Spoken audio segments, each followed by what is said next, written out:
Ao contrário, isto é uma ideia também conhecida, ao contrário de Salazar, o Marcelo Caetano sabia o poder da comunicação social, Sim, claro. Nomeadamente da televisão, a importância dos jornais. Mesmo esta questão da sua ida para o Diário do Norte, pensa que há alguma relação entre esta nova perspectiva do poder político em relação à comunicação social e as mudanças que se operaram neste início dos anos 70? É possível, é possível. Eu fui para o Diário do Norte, eu já estava indigitado para ir para Roma como conselheiro de imprensa nessa altura, mas eu aceitei ir para o Diário do Norte porque me interessou menos a parte política do assunto do que realmente pôr de pé um jornal que estava em decadência e que, em parte, consegui, só não tinha meios mais para fazer, consegui, como se faz ver do meu livro do Vespertino do Porto, as vendas começam a aumentar, há realmente uma melhoria do serviço. É possível que alguém pensasse que eu ia fazer ali papel de comissário político, que nunca fiz, nem me interessava fazer, portanto, se alguém pensou nisso, foi uma desilusão. Mas o objetivo foi realmente fazer o jornal e mais nada. O convite é apenas de natureza profissional, o convite que é Vitor feito. Moreira Batista é-me apresentado como de natureza profissional e eu aceitaria outra coisa. Foi subdiretor com funções executivas. Na prática foi durante muito tempo o diretor. O diretor do jornal. Durante muito tempo não, durou um anito. Encontrou primeiro um outro diretor. Sim, que era o Dr. António Cruz. E só que alguns meses. Quanto tempo depois é que chega a Agostina?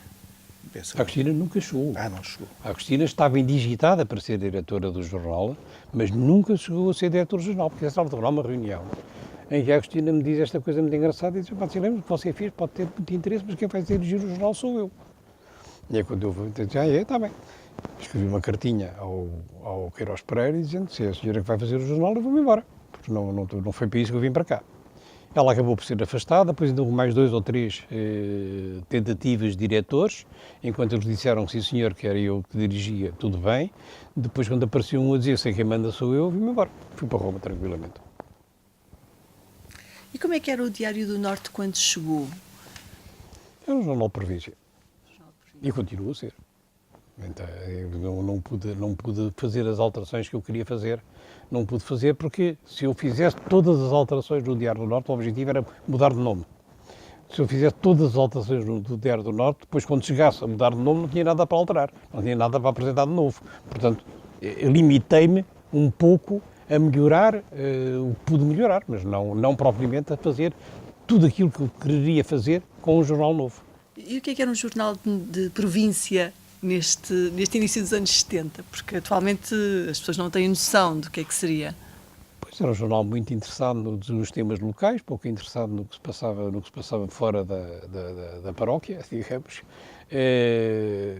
Os outros 2 jornais também, tanto os outros 3, o 1º de Janeiro, o Comércio do Porto e o Jornal de Notícias, também não estavam muito longe do que era o Diário do Norte. Tinham redações maiores, tinham outras capacidades financeiras, tinham outra tradição. O Diário do Norte foi sempre um jornal de segunda ordem. Pequeno, muito pequeno. Uma redação pequena e muito pequena. Em traços gerais, o seu projeto era... O que é que lhe posso dizer? Era modificar toda a filosofia do jornal, quer dizer, o jornal tinha sido inclusivamente da União Nacional e tinha uma péssima, pelo menos a União Nacional, aquilo era do Grêmio dos Olivos ou não sei o quê, e a União Nacional tinha uma péssima, o jornal tinha uma péssima imagem, porque inclusive eu não assistia a isso, mas acho que uns anos antes chegou a carrinha do jornal e as pessoas estavam à espera de sair lá aos jornais e saiu de lá a polícia para dar umas cacetadas nas pessoas. Pode-se ver o que é a carrinha com o Diário do Norte, saindo lá os polícias para bater nas pessoas.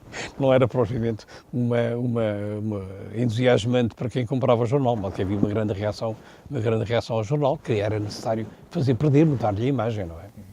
Apesar de tudo, acreditava na viabilidade de um vespertino no Porto. Sim, acreditava nessa altura. E depois de acabar o Diário do Norte, ainda houve pelo menos uma tentativa de fazer um vespertino, que falhou. É curioso, mas os vespertinos no Porto não vingavam. talvez pela maneira como se vivia no Porto. As pessoas chegavam ao fim da tarde e iam para casa, não iam para o café, nem havia a necessidade de saber as notícias de última hora.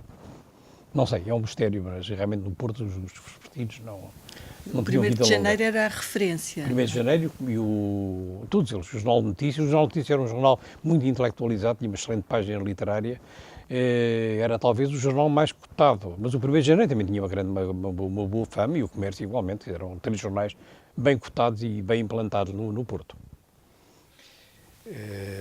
Falou nos hábitos no Porto. Por essa altura, e isso prolongou-se um pouco, os vespertinos em Lisboa eram ainda pujantes, mas depois também desapareceram. Isso foi por força da rádio e da televisão, quer dizer, as pessoas passaram a estar atualizadas, já não havia a necessidade da notícia de última hora. Quer dizer, ainda nos anos anteriores, anos 40, 50, os próprios matutinos faziam às vezes segundas edições, para atualizar as notícias. Não havia a difusão da rádio, nem havia, e muito menos da televisão, que não existia, só aparece em 50 e tal. Portanto, isso é que mata os jornais da tarde. E, de certo modo, mata os jornais da manhã, mas isto já por outras razões, e não vale a pena estarmos a entrar por aí, não é? Apesar desta experiência no Diário do Norte ter sido curta, pelos motivos que já explicou, temos a referência que fez a cobertura da cimeira Nixon-Pompidou nos Açores. Exato. Quer contar-nos um bocadinho desse episódio? Não tem muito para contar. Lá fui, assisti à chegada do Sr. Nixon, assisti à chegada do Sr. Pompidou, e vai nada. Fui como jornalista, puramente, não houve qualquer notícia especial, nada. Esse talvez tenha sido, em todo o caso, um dos seus últimos trabalhos, ou como jornalista profissional. Praticamente foi em 71, não é? Eu saí depois em 72, portanto, sim, foi das últimas coisas. Como reportagem foi a última coisa que fiz, acho eu. Nunca fui muito de reportagens, mas digamos que a última coisa que fiz foi essa visita, a cobertura dessa visita. Em que só há um episódio interessante que mostra o que era o Marcelo Caetano. Marcelo Caetano era um homem muito preocupado por a sua própria experiência, era um homem muito preocupado com o trabalho e com a vida de trabalho das pessoas. E no regresso dos Açores, o Marcelo Caetano, os jornalistas vieram todos no mesmo avião, em que vinha também o Marcelo Caetano e o Rui Patrício. E o Marcelo Caetano saiu de lá da primeira classe e veio cumprimentar os jornalistas cá atrás. E vinha com o Rui Patrício. Eu tinha sido aluno de ambos. E quando o Marcelo Caetano chegou ao pé de mim, me cumprimenta, diz para o Rui Patrício: foi meu aluno. Respondi-lhe eu: mau aluno. Ele diz: bem, isso já não me lembro, mas você já trabalhava, ou trabalhava? Ele tinha fixado que eu trabalhava.